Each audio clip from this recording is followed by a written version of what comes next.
क्या आप जानते हैं कि जिस पतंग को आप खुशी से हवा में उड़ाते हैं, उसकी डोर का सिरा तारीख के एक ऐसे तारीख बाप से जा मिलता है जिसे 300 सालों से बड़ी होशियारी से छुपाया गया है। हम इसे बसंत कहते हैं, हम इसे सकाफत कहते हैं, लेकिन तारीख की पुरानी किताबें कुछ और ही कहानी सुना रही हैं। क्या ये वाकई बहार का जश्न है या फिर एक ऐसे शख्स का मातम जिसने तारीख में मजहबी नफरत की बुनियाद रखी थी? आज हम जज्बात की नहीं, सबूतों की बात करेंगे। आज हम तारीख के उस बंद दरवाजे को खोलेंगे और आपके सामने वो हकाइक रखेंगे जो शायद आपसे हमेशा छुपाए गए। हमारी कहानी का आगाज आज के लाहौर से नहीं बल्कि 1734 ईस्वी यानी 1734 एडी के सियालकोट से होता है। ये मुगल बादशाह मोहम्मद शाह रंगीला का दौर था। सियालकोट के एक मदरसे में मुस्लिम और हिंदू बच्चे साथ पढ़ते थे। तारीखी किताबों के मुताबिक एक दिन बच्चों में बहस छिड़ गई। मुस्लिम बच्चों ने अपनी रवायात की बात की तो जवाब में एक हिंदू तालिबे इल्म हकीकत राय ने कुछ ऐसे अल्फाज कहे जो इंतहाई गुस्ताखाना थे। उसने नाउज़ुबिल्लाह नबी करीम सल्लल्लाहु अलैहि वसल्लम की लख्त जिगर सैयदा फातिमतुज़ ज़हरा रज़ी अल्लाह अन्हा की शान में नाजेबा कलिमात कहे। ये बात पूरे शहर में आग की तरह फैल गई। ये वाकया कोई अफसाना नहीं है, इसके सबूत तारीख की मुस्तनद किताबों में मौजूद है। लाला सोहन लाल सूरी जो सिख दौर के सरकारी मौर्रिख थे, उन्होंने अपनी किताब उम्दतुत तवारीख की जिल्द अव्वल में इस वाक़े को तफसील से लिखा है। इसी तरह मशहूर मुसन्निफ गणेश दास वडेरा ने अपनी किताब चार बाग़े पंजाब में इस गुस्ताखी का जिक्र किया है। मामला हाकिम लाहौर ज़करिया खान के पास गया। हजारों का मजमा अदालत के बाहर मौजूद था। शहर के काजी ने फतवा दिया कि इस जुर्म की माफी सिर्फ एक सूरत में हो सकती है कि हकीकत राय इस्लाम कबूल कर ले, लेकिन उसने इनकार कर दिया।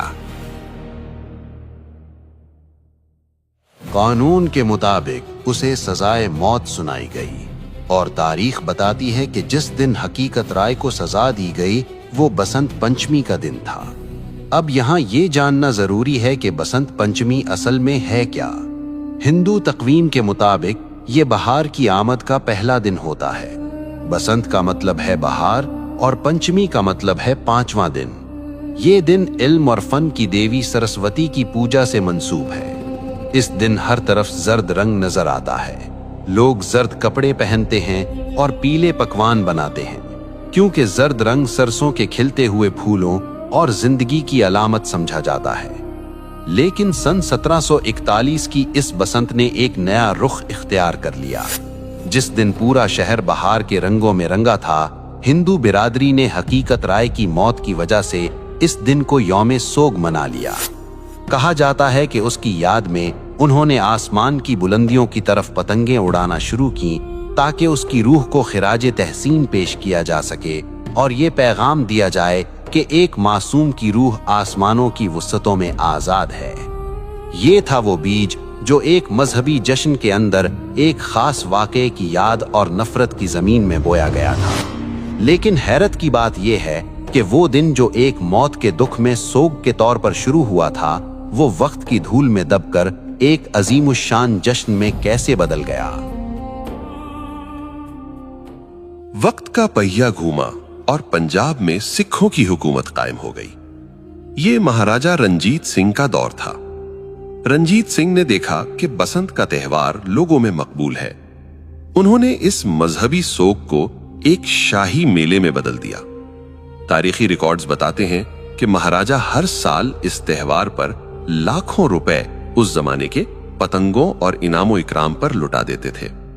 यहीं से मुसलमानों ने भी अनजाने में इसे महज एक कल्चरल इवेंट समझकर मनाना शुरू कर दिया। वो भूल गए कि इसकी बुनियाद कहां रखी गई थी। फिर 1849 में अंग्रेज ब्रिटिश राज आ गए। उन्होंने देखा कि ये मेला मकामी लोगों को मसरूफ रखता है तो उन्होंने इसे और हवा दी। अंग्रेजों के दौर में लाहौर के अंदर बाकायदा बसंत क्लब बन गए। छतों पर होने वाली पार्टियां और होटलों में होने वाले रक्स अब लाहौर की पहचान बन चुके थे। 1947 में पाकिस्तान बना, लेकिन अफसोस हम जमीन तो ले आए मगर कुछ रस्में सरहद के उस पार से अपने साथ ले आए। और फिर इस त्योहार ने अपना असली खूनी रंग दिखाना शुरू किया। आजकल एक दलील दी जाती है कि जी हम केमिकल डोर इस्तेमाल नहीं करते, हम तो सादा धागा इस्तेमाल करते हैं। ये एक बहुत बड़ी गलतफहमी है। साइंस कहती है कि जब धागे पर कांच और केमिकल लगकर हजारों फुट की बुलंदी पर तनता है और हवा का दबाव उस पर पड़ता है तो वो तनाव की वजह से एक आरी जितना तेज हो जाता है। जब वो मोटरसाइकिल पर जाते हुए किसी इंसान के गले से टकराता है तो वो केमिकल हो या ना हो, वो शाहरग काट देता है। ये महज हादसा नहीं होता, ये कत्ल है। आइए जज्बाती बातों को छोड़कर आदादो शुमार स्टैटिस्टिक्स देखते हैं। पुलिस रिकॉर्ड और अस्पतालों के डेटा के मुताबिक सिर्फ 2006 से 2009 के 3 खूनी सालों में लाहौर, फैसलाबाद और गुजरांवाला में 119 अफराद इस खूनी खेल की नजर हुए। इनमें 40% से जायद वो मासूम बच्चे थे जो पतंग लूटते हुए छत से गिरे या सड़क पर गाड़ी के नीचे आ गए। भारत में सूरत हाल इससे भी बदतर है। जानवरों के हुकूक की तंजीम पीटा की रिपोर्ट के मुताबिक हर साल बसंत के मौसम में हजारों परिंदे आसमान में तनी हुई इन डोरों से कटकर मर जाते हैं। क्या किसी त्योहार की कीमत इतनी लाशें हो सकती हैं? सिर्फ इंसानी जाने नहीं, ये शौक मुल्क की मईशत को भी अरबों का नुकसान पहुंचाता है। वापडा की सरकारी रिपोर्ट्स के मुताबिक धाती डोर गिरने से ट्रांसफार्मर्स ट्रिप कर जाते हैं और तारें शॉर्ट सर्किट हो जाती हैं।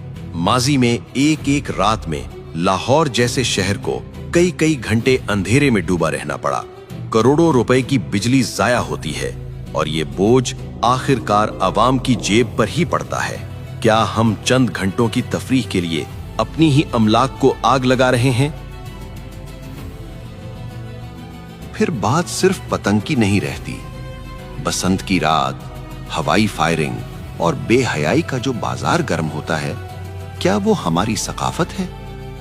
एक तरफ दुनिया भर के मुसलमान गजा और फलस्तीन के बच्चों के लिए रो रहे हैं और दूसरी तरफ हम अपनी ही गलियों में अपनी ही खुशी के लिए अपने ही लोगों का खून बहा रहे हैं। क्या ये बेहिसी की इंतहा नहीं है? सवाल ये है कि अगर बसंत नहीं तो फिर क्या? हमारे पास ईदैन की खुशियां हैं, हमारे पास खेलों के मैदान हैं, PSL है, क्रिकेट है, सियाहत है।